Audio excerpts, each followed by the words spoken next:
معطل نظر آئے گا۔ میرے آقا نبی کریم صلی اللہ علیہ وسلم کے بارگاہ میں صحابی رسول حاضر ہوئے، آنے کے بعد عرض کرتے یا رسول اللہ ہماری فصلیں برباد ہو رہی ہیں، ہمارے گھروں کے جانور پانی نہ ملنے کے بنا پر اب انتقال کر رہے ہیں، مر رہے ہیں، اور آسمان کے پرندے اگر فضاؤں میں اڑتے ہیں تو چند منٹوں میں زمین پہ آ کے گر جا رہے ہیں، بارش نہیں ہو رہی ہے۔ اللہ کے رسول آپ دعا فرما دیں، آپ دعا فرما دیں کہ بارش ہو جائے۔ میرے آقا نبی کریم صلی اللہ علیہ وسلم مسجد نبوی میں بیٹھ کر اپنے ہاتھوں کو اٹھاتے ہیں اور دعا کرتے ہیں پروردگار عالم سے، میرا رب اتنی بارش نازل فرماتا ہے، اتنی بارش نازل فرماتا ہے مسلمانوں کہ صبح سے شام سے لے کر کے صبح تک اتنی بارش ہوتی ہے کہ سب کو یہ اندیشہ ہونے لگتا ہے کہ ہمارا گھر ڈوب جائے گا، ہماری کھیتیاں برباد ہو جائیں گی، اب ہم برباد ہو جائیں گے۔ بارش بہت زیادہ ہو گئی ہے۔ اس کے بعد پھر نبی کی بارگاہ میں آتے ہیں، آنے کے بعد کہتے ہیں یا رسول اللہ اب بارش بند ہونے کے لیے دعا کرتے ہیں، اب بارش بند ہونے کے لیے دعا کرتے ہیں۔ میرے آقا نبی کریم صلی اللہ علیہ وسلم رب سے التجا کرتے ہیں، رب کی بارگاہ میں دعا کرتے ہیں پروردگار عالم مسجد نبوی کے ارد گرد بارش نہ ہو۔ مسلمانوں آپ نے بہت سارے ایسے لوگوں کو دیکھا ہوگا کرامتیں دکھاتے ہوئے، لیکن قربان جاؤ میرے آقا کے اوپر، میرے آقا جب دعا کرتے ہیں پروردگار عالم مسجد نبوی کے ارد گرد بارش نہ ہو، یعنی اس محلے کے ارد گرد بارش نہ ہو اور ساری جگہوں پر ہو، تاریخ شاہد ہے مسلمانوں، ساری جگہوں پہ بارش ہوتی ہے، وہاں بارش نہیں ہوتی، وہاں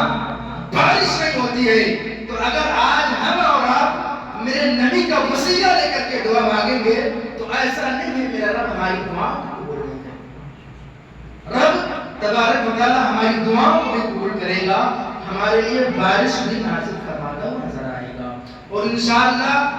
ہماری کھیتیاں جو سوکھ رہی ہیں وہ پھر سے سیلاب ہوتی ہوئی نظر آئیں گی، اور ہمیں آج ضرورت اس چیز کی ہے کہ ہم ہر حال میں اپنے رب کا شکریہ ادا کریں، کسی بھی حال میں ہو ہمارا فریضہ یہ بنتا ہے، اس لیے کہ جس کے قبضے قدرت میں ہماری سانسیں اٹکی ہوئی ہیں، اگر میرا رب چاہے لے ایک حکم فرما دے کہ بند ہو جائے، یہ ختم ہے معاملہ سارا۔ آپ کھاد کے لیے پریشان ہوتے ہیں، ہو جائیے، کوئی مسئلہ نہیں ہے، اگر میرا رب چاہے لے پانی کے لیے پریشان ہوتے رہیے، میرا رب اگر چاہے لے پتا نہ ہی کوئی نہ سکتا۔ تو پھر بھائی جب میرا رب ہی کے قبضے قدرت میں ساری چیزیں ہیں، ہم دوسرے کو سامنے کیوں اپنے ہاتھوں کو پھیلائے پڑے ہیں؟ اپنے رب کے سامنے آئے اور رب سے گریہ گزاری کریں، رب سے کہیں پروردگار عالم ہماری کھیتیاں سوکھ رہی ہیں، ہماری فصلیں برباد ہو رہی ہیں، اے اللہ تبارک و تعالی ہمارے لیے بارش نازل فرما۔ مسلمانوں آپ یقین جانیں میرا رب ہماری دعاؤں کو سنے گا، اس کو قبول کرتا ہوا نظر آئے گا۔ اور آج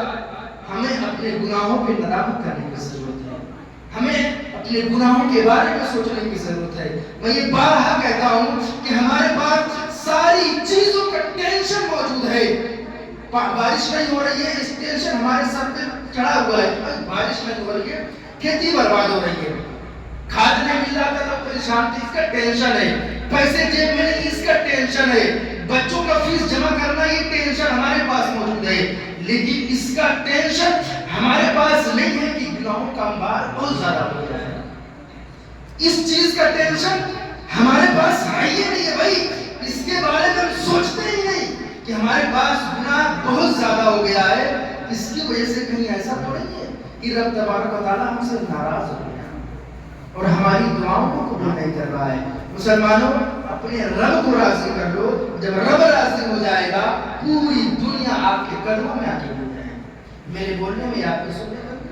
جو غلطی ہوئی میں توبہ کرتا ہوں، استغفر اللہ ربی من کل ذنب واتوب الیہ وما علینا الا البلاغ۔ السلام علیکم ورحمۃ اللہ وبرکاتہ۔